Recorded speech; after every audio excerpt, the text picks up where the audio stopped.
Vamos ao tema da nossa aula de hoje. A parábola da figueira estéril. Esse é o tema da nossa aula de hoje. E eu começo já lendo o texto de Lucas, capítulo 13, no versículo 6 ao versículo 9. Lucas 13,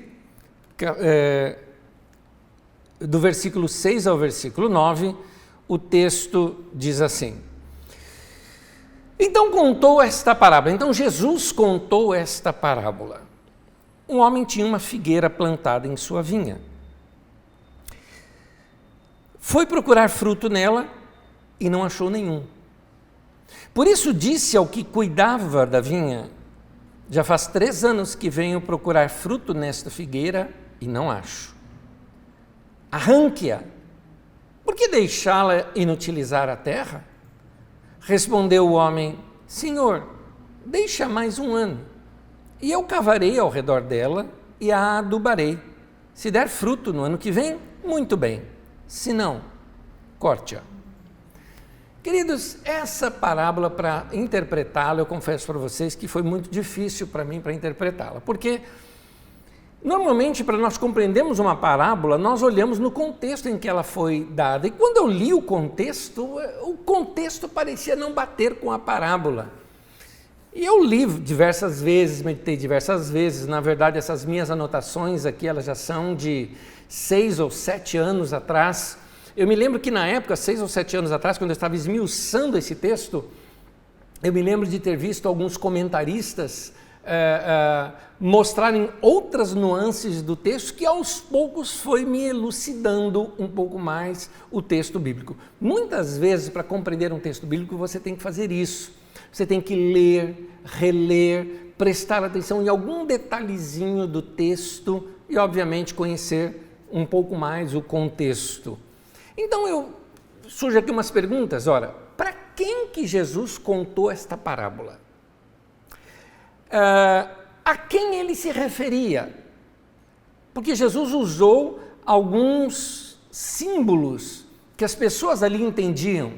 Quando Jesus falou de vinha e de figueira, havia algo já na mente dessas pessoas por causa dos profetas, que usavam essa simbologia para representar algo. Quem era o dono da vinha? Quem era o vinhateiro? E, principal, o que é que isso tem a ver com o contexto? Vamos ver o contexto?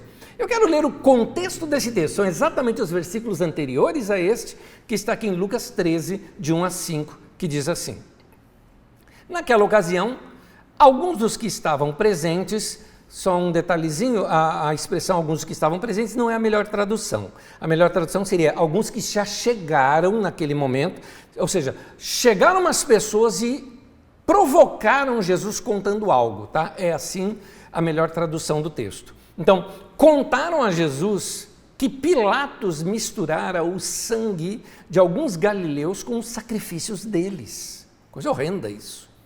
Jesus respondeu: Vocês pensam que esses galileus eram mais pecadores do que todos os outros por terem sofrido desta maneira? Eu lhes digo que não. Mas se não se arrependerem, todos vocês também perecerão.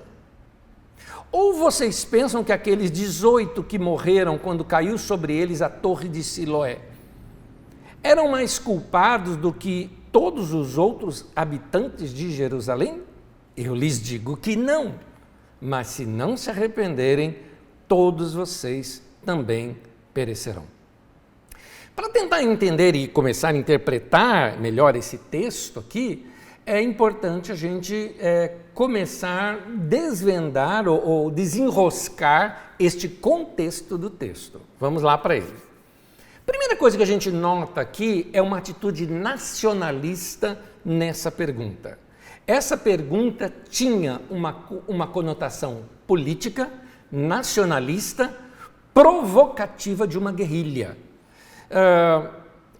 A pergunta era para gerar indignação, revolta e uma atitude de revolta. Era isso. A pergunta ela era provocativa nesse nível. Tinha acontecido algo que tinha gerado comoção nacional. Ou seja, Pilatos que representa Roma. Pilatos, ele era, por assim dizer, vamos colocar na linguagem de um governador, né? Não é esse o nome usado, mas o governador da Judeia, diretamente colocado ali por Roma. Ele era romano, com todo o exército romano que dominava aquele lugar. E não sabemos por que razão Pilatos manda matar um grupo de galileus que estavam oferecendo sacrifícios a Deus, e no meio desse culto de sacrifício a Deus, matou a todos, misturando o sangue deles com o sangue do sacrifício. Quer saber como é que isso soa? Soaria mais ou menos o seguinte, como se você recebesse a seguinte notícia: era um culto de ceia, o povo reunido, entraram alguns homens lá de Roma, de Pilatos, e matou todo mundo, misturando o sangue deles com o vinho da ceia. É nesse nível. Então, é algo para gerar comoção, é algo para gerar indignação. O que a gente não sabe é se a história era realmente assim. Até porque, em todos os historiadores da época, como Flávio Joséfo, por exemplo, não narra esse episódio. Então, nós não sabemos se esse episódio foi um episódio exagerado, nós não sabemos se a história é assim mesmo, lembrando que nós não tínhamos naquele tempo a TV, a reportagem para dizer tudo aquilo, enfim, quem conta um conto aumenta um ponto, enfim, isso chega, vamos dizer assim, de modo bombástico para Jesus. Eu citei para vocês, enquanto li o texto, que a melhor tradução, que na nossa tradução dá a entender que aquelas pessoas já estavam ali reunidas com Jesus e trouxeram esse assunto como um mero bate-papo. Na leitura do texto, e eu vi outras traduções inclusive, a palavra inclusive usada ali, é uma palavra de vinda, de chegada, né? De parousia. Então aquelas pessoas se achegaram ali naquele momento a Jesus e já se achegaram com a cabeça quente com essa história e trouxeram essa situação bombástica para Jesus. Detalhezinho. Mais adiante você nota que Jesus faz uma grande crítica a líderes religiosos. O que me leva a entender que esses que trouxeram isso eram quem? Os fariseus. Eram eles que sempre viviam trazendo assuntos assim para Jesus, ou os saduceus, né? Que traziam assuntos assim para Jesus, assuntos bombásticos, para colocar Jesus em fria. Eram perguntas capciosas. Então, se Jesus naquele momento criticasse Roma, criticasse Pilatos, isso seria usado contra eles, contra ele. Era o que eles queriam. Pegamos Jesus, olha aí, mandem prender a Jesus. Ele está levantando uma revolta contra Roma. Seria mais ou menos isso. Mas Jesus viu um problema aqui maior do que o problema de Roma. Jesus viu também um problema no nacionalismo deles. Normalmente, quando alguém se envolve numa causa que ele considera uma causa justa, eles presumem que o envolvimento em si já os torna justo. Ou seja, eu estou lutando pelos direitos humanos, eu estou num protesto contra o racismo, eu estou num protesto contra a misoginia, eu estou num protesto contra um massacre que teve em tal lugar. Aí eu me sinto no direito de fazer alguma coisa, então sai quebrando loja, saqueando lugares. Nota, a pessoa se justifica naquilo porque a causa dela é justa. Então essa tendência não é aqui nossa, essa tendência existe em todos os lugares. Então, na resposta de Jesus, dá para notar que os informantes eles estão tentando provocar uma discussão ali com Jesus em cima de alguns pontos. Primeiro, nessa questão desse nacionalismo deles. Segundo, é porque ao mesmo tempo naquela pergunta, por causa da resposta de Jesus a gente percebe isso, eles estão jogando uma relação entre pecado e sofrimento. Ou seja, o que esses homens fizeram, né, de tão mal para receber um julgamento como esse?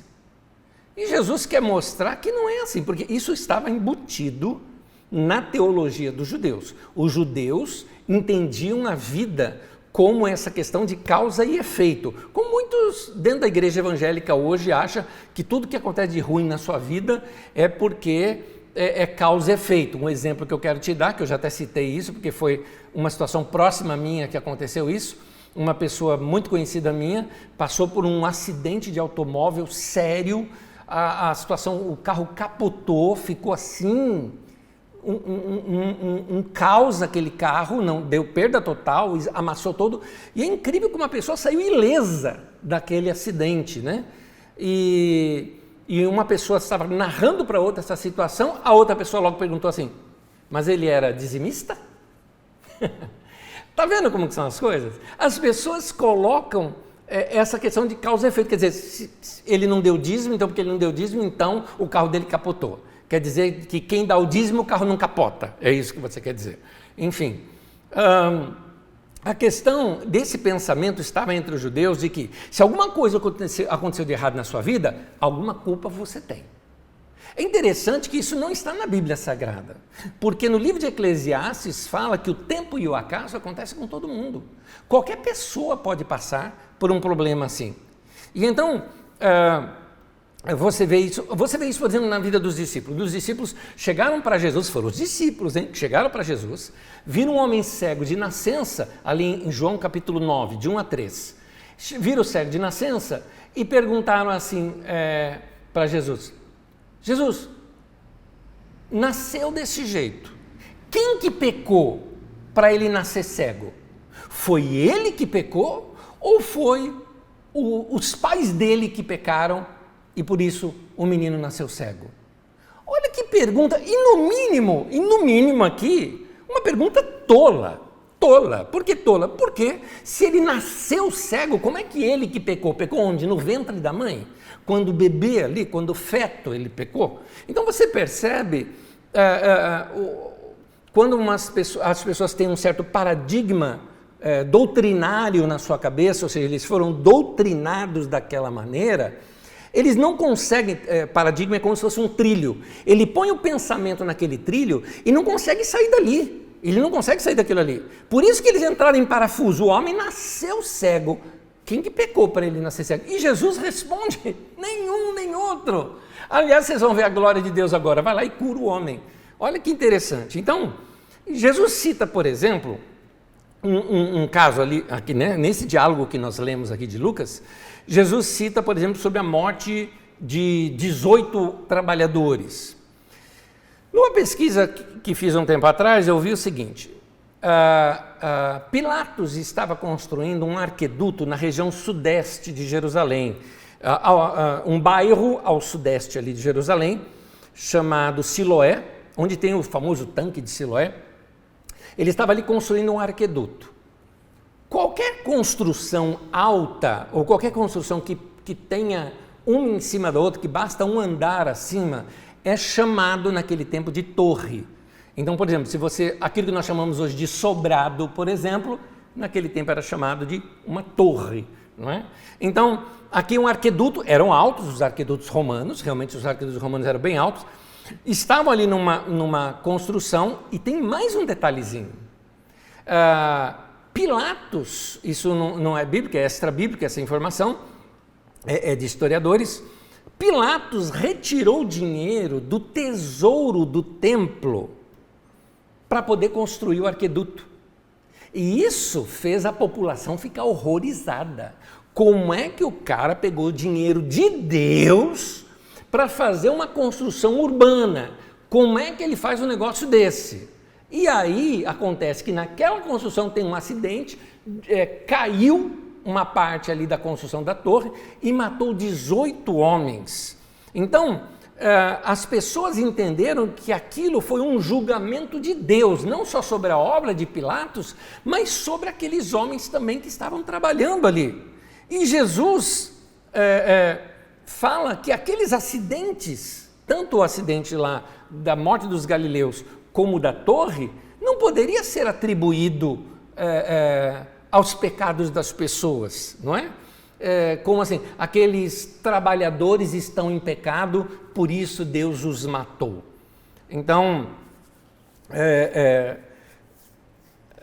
quando eles chegam para Jesus e trazem não só esses pensamentos, como também assim uma espécie de, e aí Jesus, o que o senhor pensa do sofrimento desses nossos heróis nacionais feridos pelo nosso inimigo? E Jesus responde, o que vocês respondem sobre as vítimas da queda da torre? É interessante isso, porque Jesus quis mostrar que aqueles politicamente oprimidos, vamos dizer assim, que era aquele caso dos galileus, eram tão importantes quanto os trabalhadores que morreram em acidente de trabalho. As pessoas, quando elas estão envolvidas emocionalmente com uma questão, e se isso envolve sofrimento, elas tendem a achar que o seu sofrimento é o único que interessa e ainda se tornam indiferentes para com os sofrimentos de outras pessoas. Só importa ali. Por exemplo, a gente tem visto isso nesse tempo de pandemia. Enquanto a pandemia estava lá na Itália, estava em outros lugares, ninguém nem aí preocupado. Quando a pandemia veio para o Brasil, aí ficamos preocupados. Mesmo assim, muitos só lidavam isso como número, como negacionismo e tudo mais. Quando começou a morrer gente da família, aí sim estão preocupados. Então parece que a gente faz esse movimento de valores aqui. E Jesus chama a atenção de algo. Olha essa expressão de Jesus, que aliás é muito forte, mas nós vamos entendê-la um pouquinho mais adiante. Mas a expressão dele é muito forte, tanto no versículo 3, quanto no versículo 5 de Lucas 13, diz assim, mas se não se arrependerem, todos vocês também perecerão. Não leia isso como se Jesus estivesse criticando a luta nacionalista e espiritualizando tudo. Como se assim... não vale, essa luta nacionalista não é nada, o que interessa é o arrependimento e ir para o céu. Não é isso que Jesus está falando. Jesus está dizendo mais ou menos o seguinte, vocês querem que eu condene o mal lá em Pilatos, mas o Pilatos não está aqui. Qualquer coisa que eu falar ali não está aqui para ouvir. Eu não estou falando dele, eu estou falando com vocês. O que eu vejo em vocês é um sentimento de vingança. É como se Jesus dissesse o seguinte, se fosse vocês que estivessem com o poder nas mãos, nós estaríamos talvez aqui falando da morte de Pilatos e seus soldados. Era disso que nós estaríamos falando. Então, quando uma pessoa se une a uma causa e ela acha que é algo que ela acredita, ela acha que aquela é uma causa justa, a atitude dela é sempre assim, nós somos os anjos, os outros são os demônios. É esse o pensamento das pessoas. Quando alguém está obcecado por uma visão que ele acha que está certo, tudo que é diferente dele está errado e deve ser condenado. Você pode colocar isso em qualquer instância possível. Você pode colocar isso em questões populares, em questões partidárias, em questões políticas, em questões religiosas. Eu vou para o céu, você vai para o inferno. Em questões de preconceitos, seja racismo, misoginia, classismo, né? Aqueles lá são pobres, nós é que somos ricos, que temos mais cultura. Aí o outro pobre também fala assim, aqueles ricos, nenhum rico presta, porque é tudo ladrão, nós pobres, nós que somos os trabalhadores. E aí fica aquela luta de classismo, dos dois lados. E Jesus está mostrando que que as pessoas ficam cegas quando elas agem dessa maneira. Jesus estava preocupado com aquele povo, ele sabia o que poderia gerar essas notícias e que geraram. Notícias como essas que foram acontecendo, nós estamos aqui nessa narrativa, nós estamos narrando algo que aconteceu entre o ano 27 ao ano 30, mais ou menos. Em torno desses anos é que aconteceu essa narrativa. Muito bem. No ano 66, 30 anos depois, 30 e poucos anos depois, explode uma revolta na Judeia contra os romanos. E essa revolta que durou ali 66, 67, 68, foram guerrilhas e mais guerrilhas, culminou no ano 70 com a destruição do templo em Jerusalém, um massacre dos romanos sobre ali os judeus e a Judéia, e aí é uma situação histórica lamentável e triste de se ver. Jesus sabia que o melhor caminho não era o caminho da vingança ou o caminho da guerra. Só um detalhezinho, quando eu falei que em todas as instâncias, quando você fica cego com uma ideologia, com uma visão, quando eu falo em todas as instâncias, eu falo até em questões doutrinárias. Às vezes, questões de visão da igreja, eu fiz uma crítica recentemente sobre isso, quando, por exemplo, veio essa moda de células nas igrejas evangélicas aqui do Brasil, e que quem não aderia a isso estava fora da visão. Então, se você estava dentro daquele grupo da igreja, que estava acostumado com uma forma de culto, mas agora você era forçado a participar de um discipulado, que às vezes era mais um discipulismo, né? Porque ele era cheio de viseira, se você não se adaptasse àquilo, você estava fora da visão, e assim, para eles, fora da visão é a mesma coisa do que, você não é nem crente, você não é nem irmão, chega nesse nível. Quando algumas pessoas acham que eu estou exagerando quando eu falo isso, eu falo essas coisas porque eu sofri na pele isso. Eu sofri isso na pele. Eu sofri isso na pele no ano de 1993, quando eu neguei uma determinada visão dessa aí mesmo, de discipulismo, e eu me lembro de estar aqui, Jardim Piratininga, aqui em Osasco, eu estava andando numa calçada, um irmão que era desse grupo de onde eu saí do grupo, que eu falei, gente, eu penso diferente de vocês, eu peço licença, saí em paz, saí sem briga, simplesmente chateado, e muito chateado, porque eu tinha dado início àquele grupo, né? Mas eu vi um irmão na mesma calçada que eu, ele vindo de lá e eu indo de cá. O irmão me viu, olhou para mim, atravessou a rua, andou do outro lado da rua e eu fui acompanhando. Depois que estava lá embaixo, voltou para a mesma calçada. Sabe por quê? Porque eles usam o texto dizendo assim, que quem não segue essa doutrina, nem tampouco o saudeis. E ali João estava falando de exatamente outra coisa, totalmente diferente disso, mas para você ver, quando as pessoas ficam com cegueira espiritual ou até cegueira doutrinária, né, não tem mente aberta, acontece esse tipo de atitude. O que Jesus queria que eles vissem era que o mal estava neles também. E também poderia destruí-los. O que Jesus queria que eles vissem é que se eles estivessem no poder, seriam os romanos que seriam massacrados daquela maneira. Jesus nos ensina que esses juízos teológicos apressados a respeito das razões, ou por exemplo, dos desastres naturais ou políticos, precisam ser rejeitados. Eu me lembro quando foi da guerra dos Estados Unidos, da invasão contra o Iraque, na queda de Saddam Hussein, alguns papos que eu ouvi assim, entre pastores, eu não estou falando de pessoas que não conhecem a Bíblia, estou falando de pastores. Um deles disse assim, aquilo é um bando de filisteu, tem que matar tudo mesmo. Eu ouvi isso. Então, são situações que as pessoas não compreendem. Ou como, por exemplo, quando teve o tsunami, vocês devem se lembrar disso, alguns anos atrás, me foge aqui o ano em que aconteceu esse tsunami, quando aconteceu o tsunami, que foi aquele violento que teve, um dos maiores que existiu, né?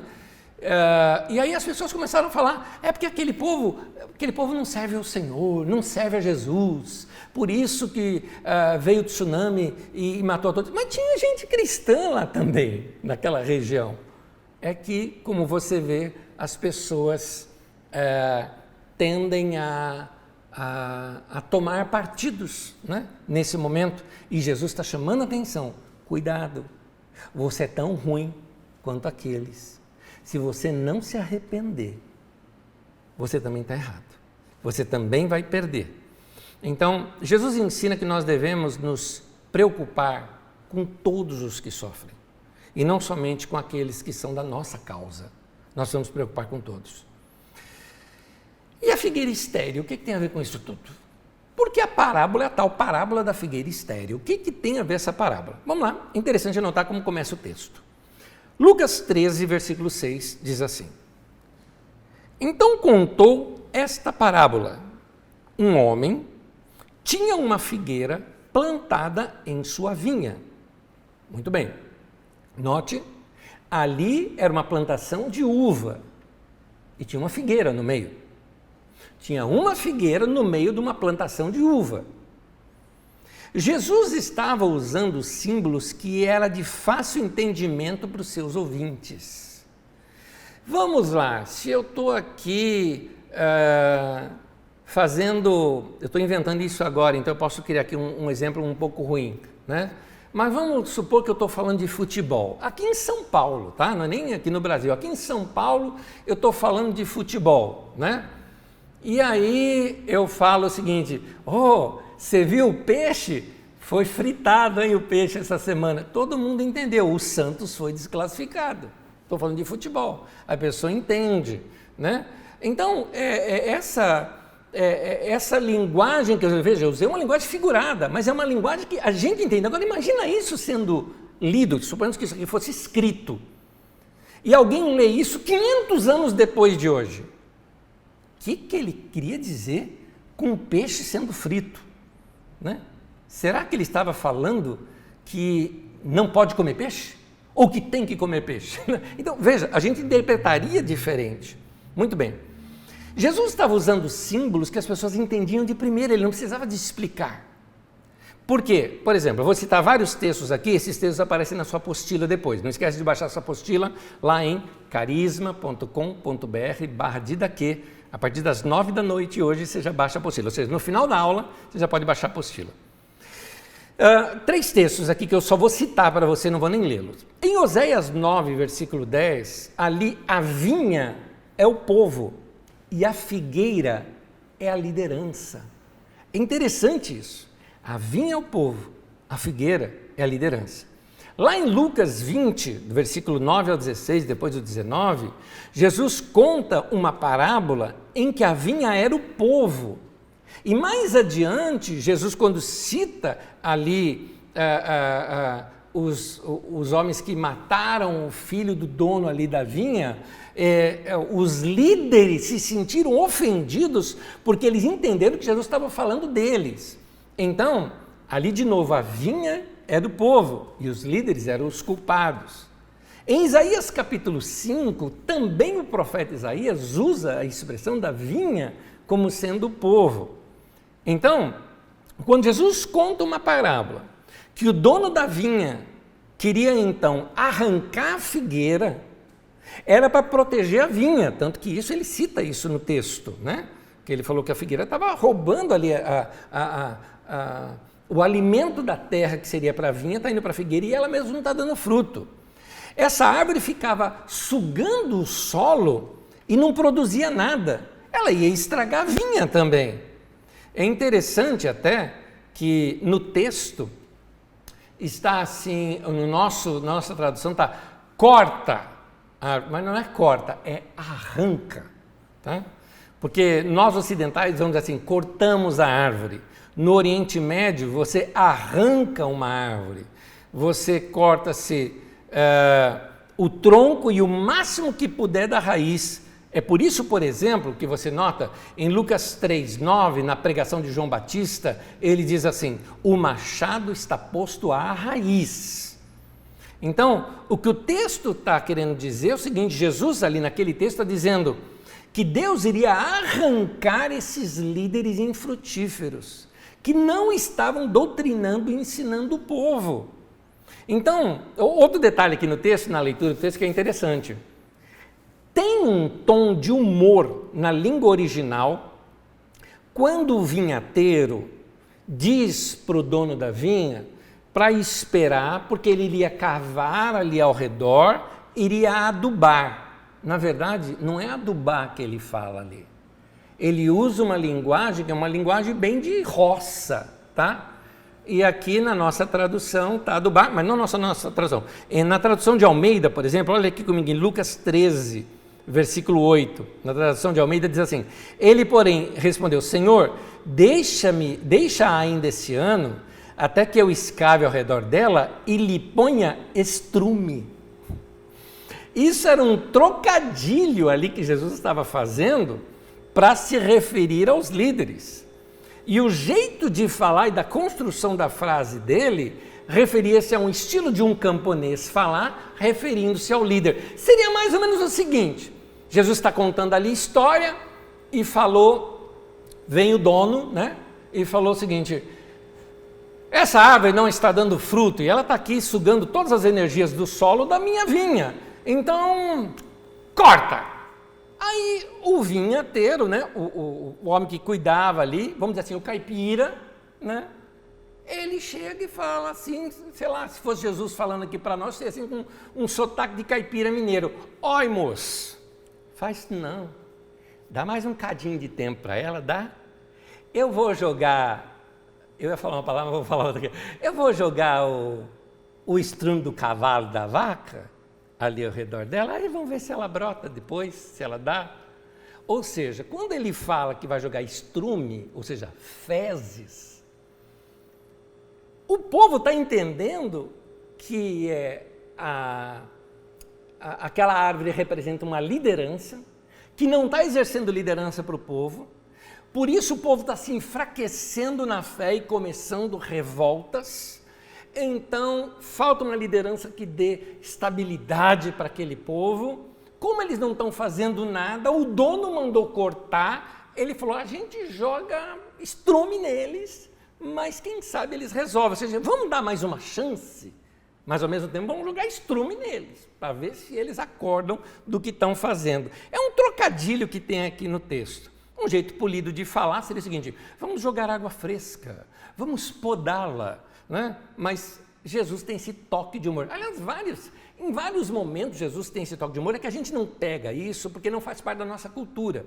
Já viu quando você assiste filmes estrangeiros e tem uma piada ali, você não entende a piada porque não se refere ao seu humor? Pois é, o humor do hebreu, por exemplo, havia o humor do exagero. Tem um texto que bons intérpretes têm falado: esse texto não tem uma aplicação ou uma tradução ou um simbolismo.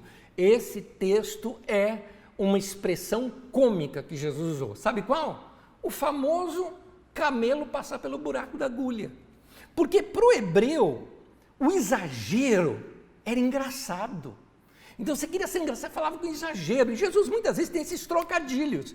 Ou ele tem trocadilhos em palavras, ou ele tem trocadilhos em figuras, ou como, por exemplo, com um toque de humor como do exagero. Ele falou: o rico, é mais fácil passar um camelo pelo buraco de uma agulha do que o rico entrar no reino do céu. E o povo quer camelo com agulha, está rindo. E nós aqui, 2000 anos depois, a gente fica: não, porque agulha era uma pequena fenda que havia na muralha que o camelo para passar. Então a gente tenta traduzir. Camelo, a palavra camelo é muito parecida com a palavra corda. Então seria, na verdade, uma corda pelo buraco de uma agulha. A gente tenta traduzir, não tem tradução. É como explicar piada.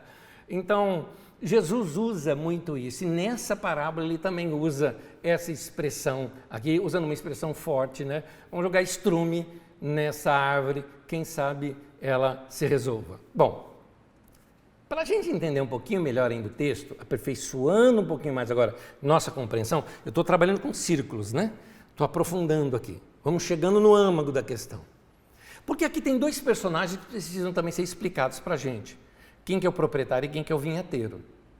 Porque eu sempre ouvia a interpretação desse texto dizendo que o proprietário é Deus e o vinhateiro é Jesus, que pela sua graça pede para Deus mais um tempo para aquele povo, para que Deus não destrua aquele povo na sua ira. Meu irmão, eu acho que não pode ser essa interpretação, não pode ser. Porque Jesus sempre mostrou um Pai misericordioso, sempre mostrou isso. Quando você pega, por exemplo, a parábola do filho pródigo, o pai ali é misericordioso, aliás, mais do que a gente imagina, ele usa de misericórdia. Por que o pai seria esse dono da vinha aqui, que está querendo chegar destruindo tudo? Se não, também aqui a gente olha que o pai é considerado duro, condenatório, e que Jesus é quem aparece como gracioso e amoroso, como se só Jesus fosse graça. Mas o pai não é, o pai é condenatório. Não é isso, não pode ser essa interpretação, porque Jesus não dava essa conotação para o pai. A melhor explicação que eu vejo para o texto é que nós estamos vendo aqui duas características de Deus sendo confrontadas num determinado momento, em conflito nesse momento: o juízo e a misericórdia. A misericórdia e o juízo trabalham juntas, desejando o melhor para a vinha. E agora, eles estão discutindo o que fazer com a figueira que está infrutífera. Então, no aramaico tem até um trocadilho, porque Jesus falava em aramaico, nós temos o texto em grego, mas Jesus falava em aramaico. Em aramaico, arranque-a e deixe-a, as palavras é só uma vogal de diferença para uma para outra. Tem um trocadilho aqui de palavra que Jesus usa. Também a palavra deixe-a é a mesma palavra para libere e perdoe. É a mesma palavra. Então, o que Jesus está mostrando ali é que o juízo de Deus precisa corrigir essa situação, mas a misericórdia de Deus, ao mesmo tempo, entra em conflito aqui com o juízo, dando o quê? Mais uma oportunidade. Então, vamos dar mais uma chance, vamos adubar a terra. Como o texto dá a entender para os ouvintes que se referia aos líderes, era o mesmo que dizer o seguinte: vamos dar mais uma chance. Vamos adubá-los, vamos dar uma chance dessas pessoas mudarem. É importante a gente saber disso, porque eu tenho algo histórico aqui para te contar, bíblico, histórico bíblico. A gente está diante de líderes que não estavam ensinando o povo, nós estamos diante de líderes que estavam estragando a vida do povo, líderes que só estavam sugando, como a figueira, né? Só sugando as coisas do povo, que é a vinha, fazendo com que o povo não desse fruto, porque eles não dão alimento para a vinha, mas estão sugando os alimentos deles, e ela mesma não está dando fruto nenhum, não está fazendo nada. Só que o vinhateiro, ou seja, a misericórdia de Deus, falou: dá um tempo, vamos dar mais um tempo e adubar mais um pouco, eles podem mudar. Sabe de uma coisa? Muitos deles mudaram. Quando você lê o livro de Atos dos Apóstolos, que são, na verdade, apenas, vamos dizer assim, histórias que ocorrem de alguns meses depois, ou no caso aqui pode ser talvez 1 ou 2 anos depois, eu não sei aqui o tempo exato em que Jesus pronunciou essa parábola e o relato de Atos dos Apóstolos, porque o livro de Atos dos Apóstolos diz assim: e muitos sacerdotes e mestres da lei também se converteram, também aderiram à fé. Então, muitos daqueles que eram contra Jesus, muitos daqueles que eram líderes ruins do povo, foram também adubados. E eles receberam e mudaram o coração. É interessante isso. Então, lembra da parábola do filho perdido, ou seja, do filho pródigo? Naquela parábola, lembra que nós examinamos a parábola e chega na última linha, não tem a última linha? Ou seja, a gente não sabe se aquele filho mais velho entrou ou não entrou para a festa. Nós já estudamos isso aqui. Se você não estudou com a gente, volta aí às aulas depois. Você vai ver numa das outras aulas nossas sobre a parábola dos 2 filhos perdidos. Então, nessa parábola não conta ali como é que é o final, ou seja, deixa para o ouvinte decidir. Nessa aqui também. Essa história termina sem o epílogo. Será que o dono da vinha aceitou a sugestão do vinhateiro? Ou seja, será que o juízo aguardou um tempo de misericórdia? A misericórdia conseguiu dar mais uma chance? Será que a árvore deu fruto? É os ouvintes que precisavam agora dar essa resposta, porque Jesus começava também a se dirigir aos ouvintes. Vocês vão se arrepender? Será que os líderes ouviram a voz de Deus para eles? Será que os ouvintes que tinham seguido esses líderes estavam agora dispostos a mudar a sua atitude e o seu rancor do coração? Eu quero fazer um resumo das lições desse texto. E o resumo das lições desse texto é o seguinte: Jesus primeiro começa a mostrar o seguinte: o jeito que vocês estão levando a vida de vocês não está produzindo fruto. Vocês só estão reclamando de Roma, fazendo isso, fazendo aquilo, mas fruto que é bom vocês não estão dando nenhum. Então, tão ruim quanto romanos são vocês. Outra coisa que ele falou, o povo que está sendo oprimido é tão maldoso quanto que está oprimindo. Tanto que se inverter, vai dar na mesma. Aí vocês vão se tornar os maldosos opressores e os outros os maldosos querendo revidar. Os líderes não produzem fruto. Por isso, não inspiram as pessoas a andarem com Deus. Por isso as pessoas estão revoltas, rebeldes, briguentas, chatas, porque falta ensino. Deus está dando mais uma chance. Mas se não houver reação, vai vir o juízo. Os líderes infrutíferos só estão sugando o solo e atrapalhando o crescimento da vinha. Fato. Então, o texto mostra o perigo de uma vida que não dá fruto. E o perigo de uma vida que não dá fruto é que ela vai ser arrancada. Lembra disso? Vai ser arrancada, tirada desde a raiz. O que é que significa isso? Significa, né, que se eu não der fruto, eu vou para o inferno. Bom, o inferno é um assunto que nós vamos conversar daqui a algum tempo ainda.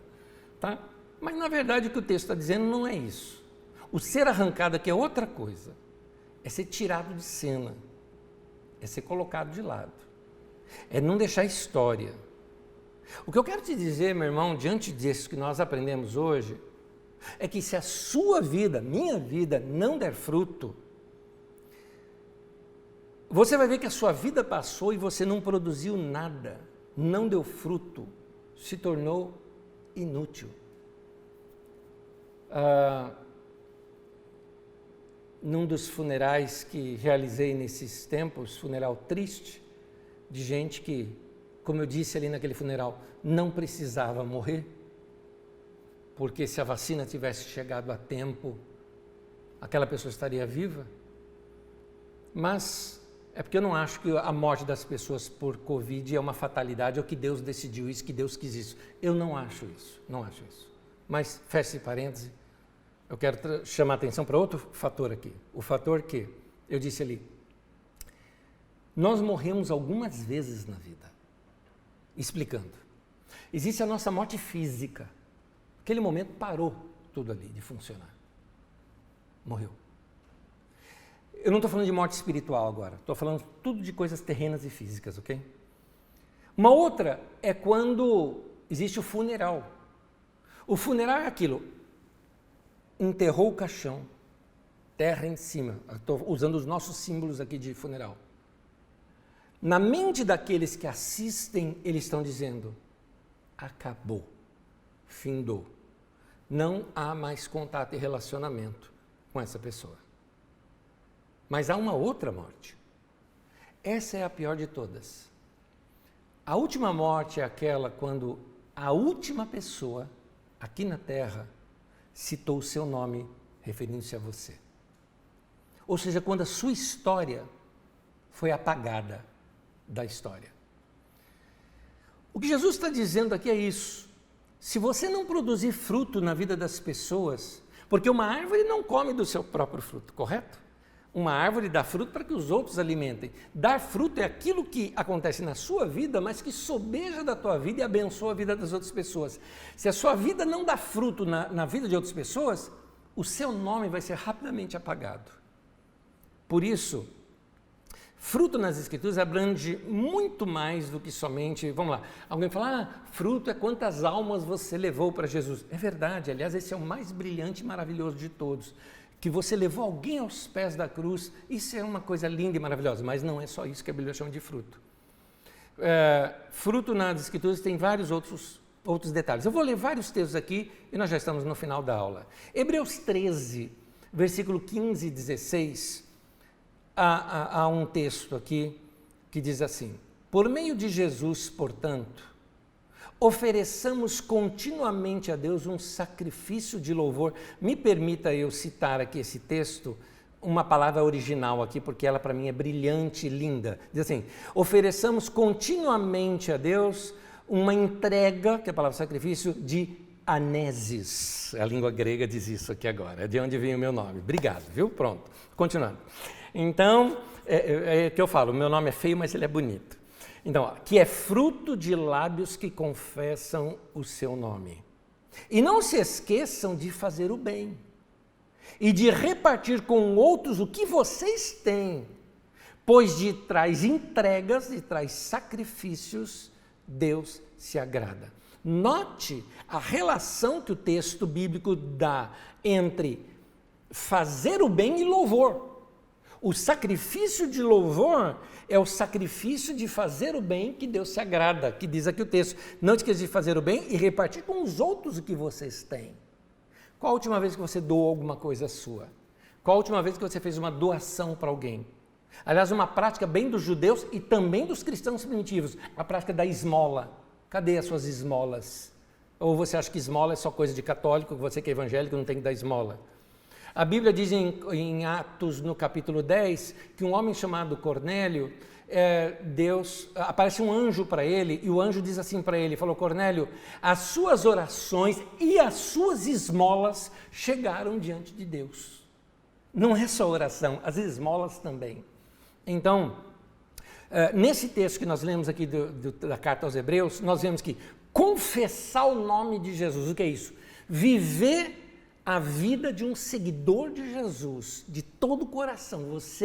Eu gosto de usar essa palavra porque com ela, essa palavra é da minha infância, tá? Você é crente, tá? Você é crente. Você crê em Deus e não abandona Jesus por nada. Então, viver uma vida de fé em Jesus e falar de Jesus para pessoas é uma forma de confessar o nome de Jesus, que é uma forma de darmos frutos. Uma outra coisa que nós vemos aqui que é dar fruto é fazer o bem, é ajudar o necessitado. Eu estou falando de boas obras. Aliás, é o que a Bíblia disse, Jesus falou assim, vocês são sal da terra, vocês são luz do mundo. E ele diz assim, que a sua luz brilhe diante dos homens, para que os homens vejam as suas boas obras e glorifiquem o Pai que está nos céus. Ou seja, a sua ajuda ao necessitado vai chegar tão na hora certa que essa pessoa vai levantar as mãos para o céu e vai falar, Deus existe, Deus existe. Eu vi a ação de Deus através daquela pessoa ali. Então, tocar outras vidas, ser bênção nas outras vidas, sabe assim, ser o milagre que as pessoas precisam, ser a resposta da oração que outros estão fazendo. Isso é produzir fruto.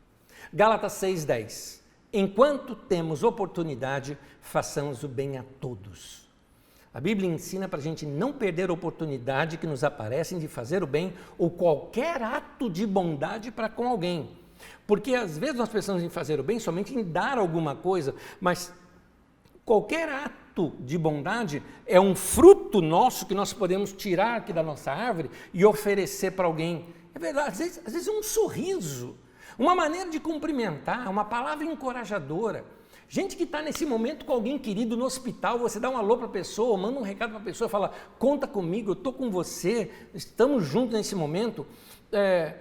Uma ajuda que você dá para alguém, um presentinho surpresa, um mimo, que eu chamo de mimo. Nesse tempo de pandemia, sabe, daqui a pouco a pessoa escuta um barulho lá na porta da casa dela, tem um embrulho lá na porta da casa dela, tem um bolo, por exemplo, que alguém deixou para você lá. Olha que essas atitudes são frutos. Então, assim, não vamos perder a oportunidade de fazer o bem para as pessoas. Eu vou ler mais um texto, e esse texto vai falar agora, inclusive, de dinheiro, mas é interessante, porque dinheiro na Bíblia, que eu estou falando, dinheiro que ganhou com salário, olha só o pensamento. O meu dinheiro é parte da minha vida, porque eu doei um período da minha vida para uma empresa, aquele tempo nunca mais vai voltar, eles me pagaram por aquele tempo da minha vida, e eu tenho agora aquele tempo da minha vida em formato de dinheiro aqui no meu bolso. Então, quando eu dou esse dinheiro, ou quando eu compro algo para alguém, ou quando eu ajudo, ou quando eu invisto, quando eu faço uma esmola, uma contribuição, uma oferta ou algo parecido, eu estou, na verdade, doando da minha vida ali. Olha só, eu quero ler um texto de Paulo, que diz assim, segundo aos Coríntios 9, versículos 6 ao 7, e depois do 10 ao 11, diz assim, lembrem-se, aquele que semeia pouco também colherá pouco, aquele que semeia com fartura também colherá fartamente. Ele está falando aqui de dinheiro, vê o contexto, ele continua, cada um dê ele está falando de uma oferta para os pobres, cada um dê conforme determinou em seu coração, não com pesar ou por obrigação, ou seja, ninguém é obrigado a dar, pois Deus ama quem dá com alegria. Aquele que supre semente ao que semeia, ou seja, ele está dizendo que o que eu dou é uma semente, Deus que dá a semente para mim, e pão ao que come, também lhe suprirá e multiplicará a semente e fará crescer os frutos da sua justiça. Fruto de justiça é uma expressão usada pelos judeus para falar de boas obras, tá? Continuando. Vocês serão enriquecidos de todas as formas, para que possam ser generosos em toda e qualquer ocasião. E por nosso intermédio, a sua generosidade resulta em ação de graças a Deus. Porque Paulo, juntamente com os outros ali, iriam levar uma oferta para os pobres lá de Jerusalém. Ele falou, pelo nosso intermédio, eu vou levar isso daqui e as pessoas vão agradecer a Deus porque você existe. É isso. Então, meu querido, coloca seu dinheiro para produzir fruto. Dentro das suas posses, o que você pode fazer? Será que você não tem uma camisa para dar? Eu comprei a camisa, então eu estou investindo dinheiro quando eu dou uma camisa, entendeu? Você não tem alguma coisa que você pode dar? Aliás, quer uma dica?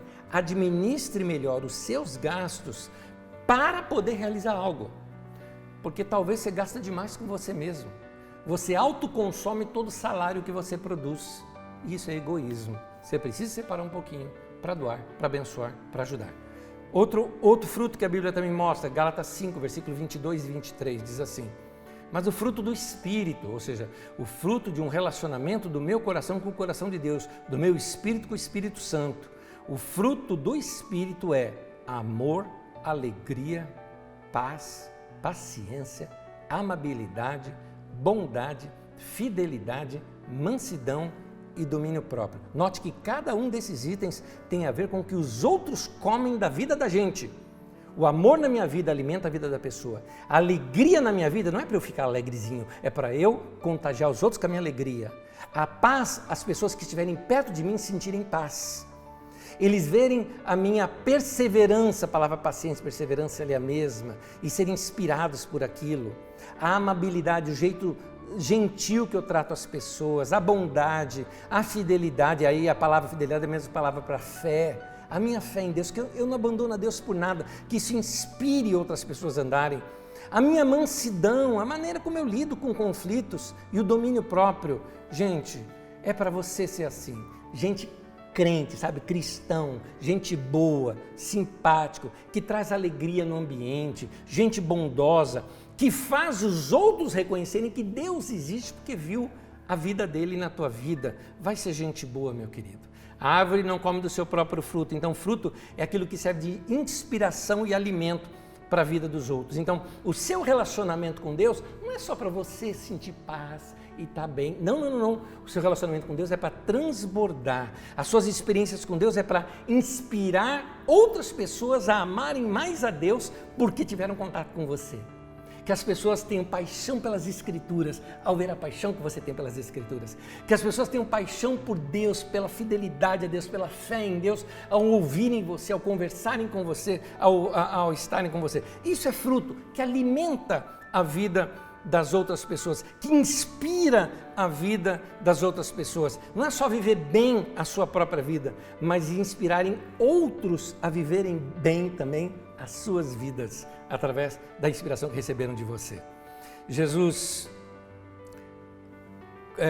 fechando aqui o pacote todo que eu ensinei, Jesus começa falando da maldade que tem no nosso coração e termina chamando a atenção daqueles que deveriam produzir fruto. Como a parábola não termina, ficam algumas perguntas aqui para nós. Será que Deus não está chegando na minha vida e na tua vida e está olhando assim e falando, não está dando fruto? Será que o juízo não está batendo na porta dizendo, está na hora de cortar essa árvore, não? Aí a misericórdia está dizendo assim, vamos esperar mais um pouquinho? Ele é turrão, mas não é tanto assim não. Ele vai ouvir. Eu vou botar gente no caminho dele, para ele ouvir. Eu vou adubar. Então, será que eu sou tão mal na minha vida que eu não estou deixando nada para ninguém? Estou autoconsumindo o que eu mesmo produzo e também não estou deixando um marco na história, na vida de ninguém? Será que eu vou ser colocado de lado por ser inútil? O que eu posso fazer para mudar?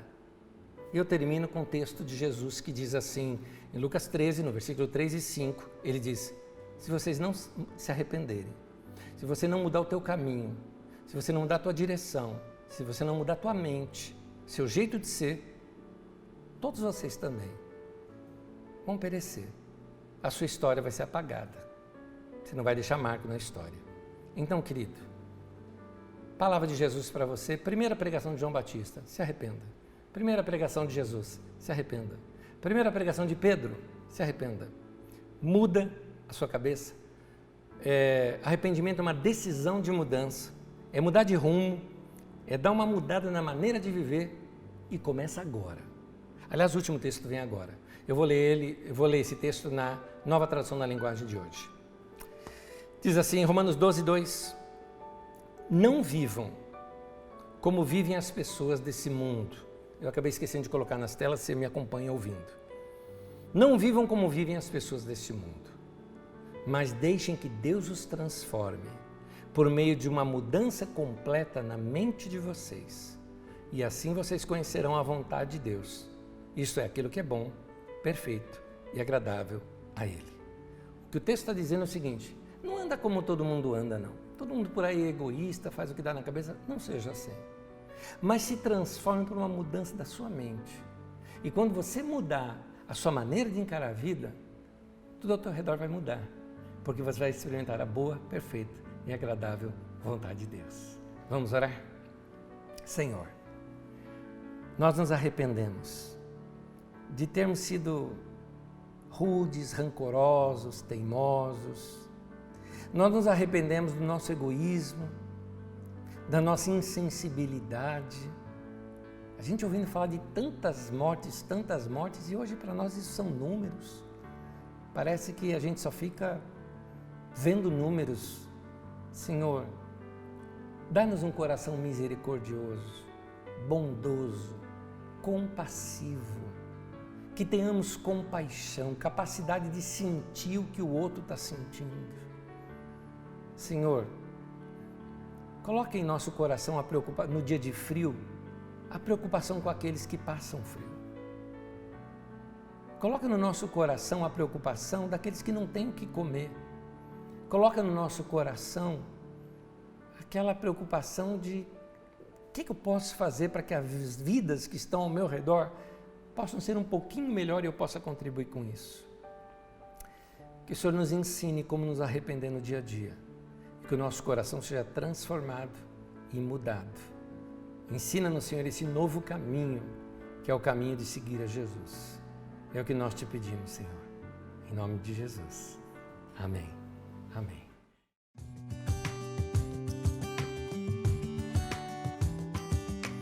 Eu retomo aqui com as perguntas e começo com duas perguntas que foram feitas lá atrás, durante o bate-papo em que estava eu e o Rui batendo um papo.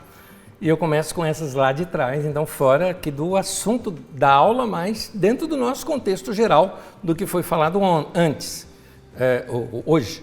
Diz assim, bom, a Juliane Brandão escreveu, olha, em Mateus 5:5, que ali os mansos herdarão a terra, Salmo 37, 29, Provérbios 2, 21 e 22, várias referências bíblicas.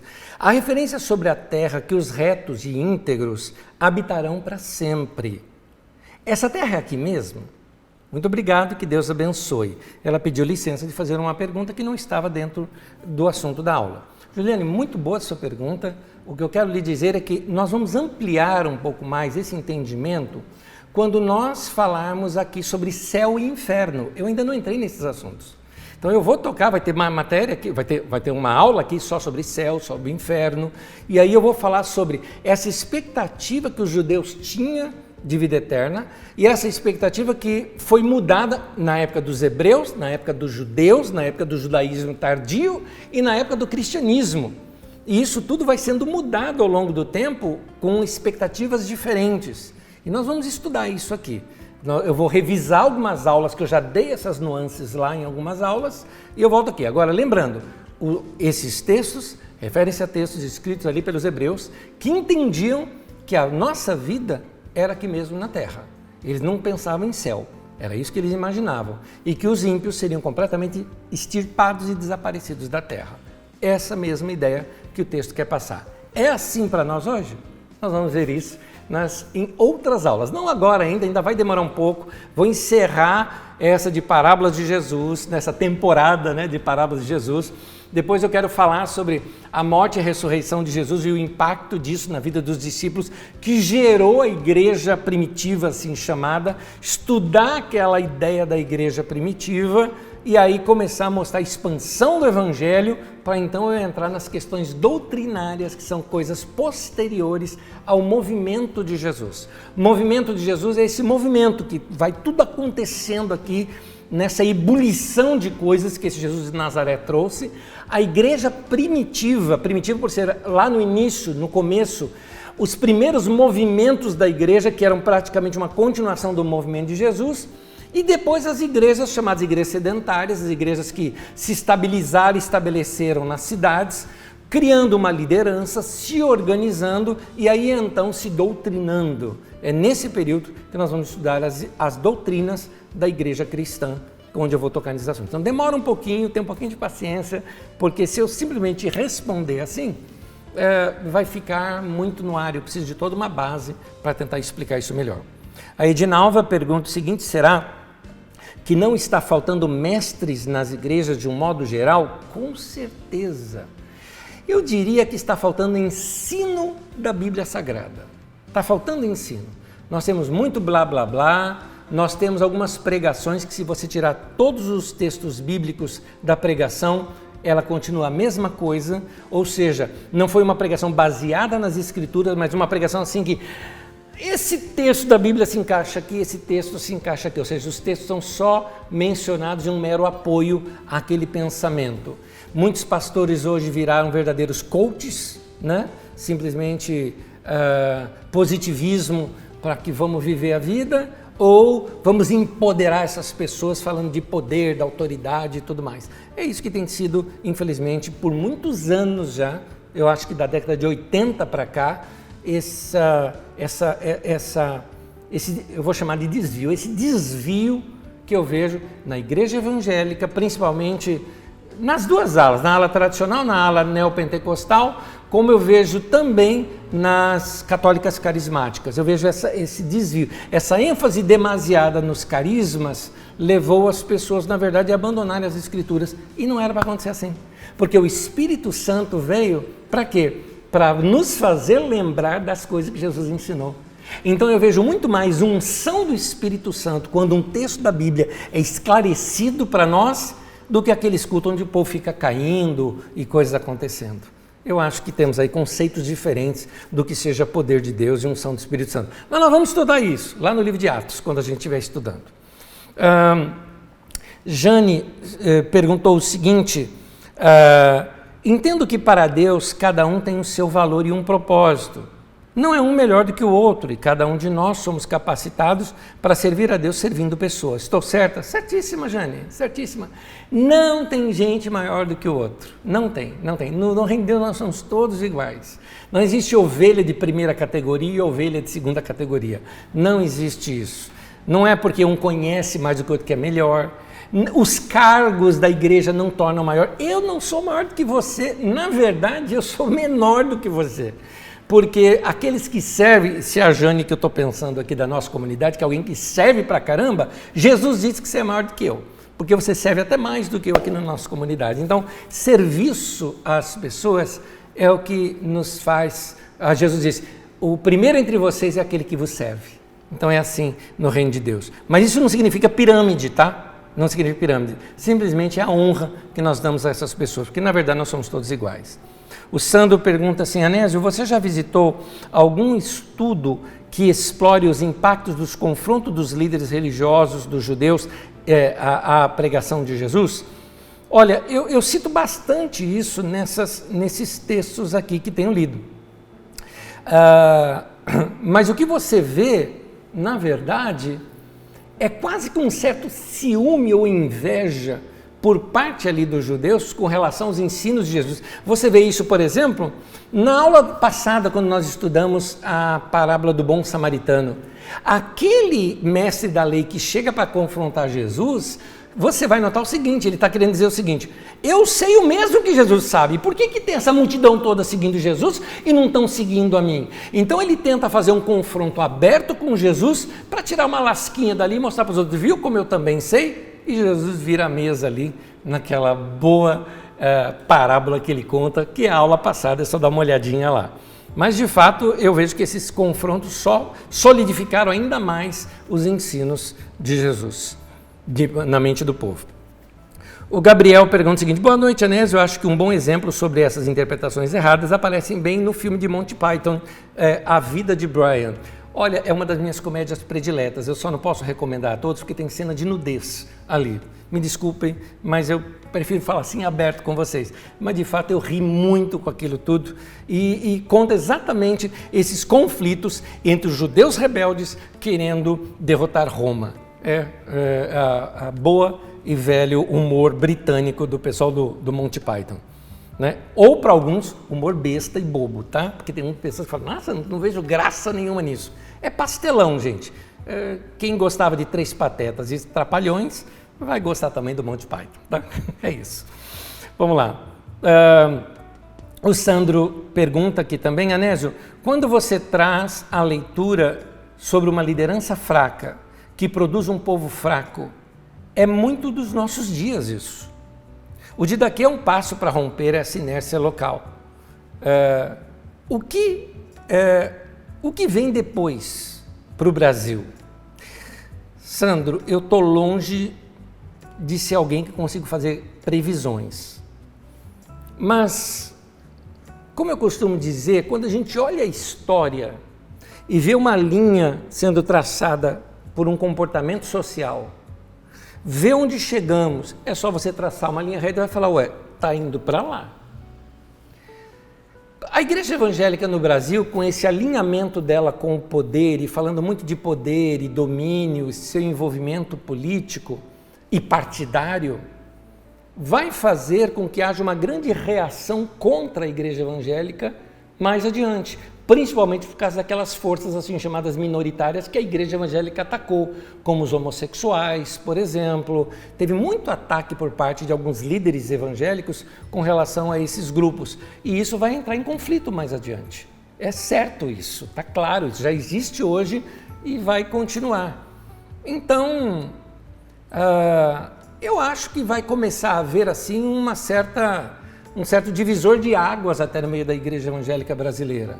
Aqueles que vão se apegar mais às escrituras e menos radicalismo e mais à pregação de Jesus, e aqueles que vão se solidificar ainda mais nas suas crenças religiosas e seu exclusivismo.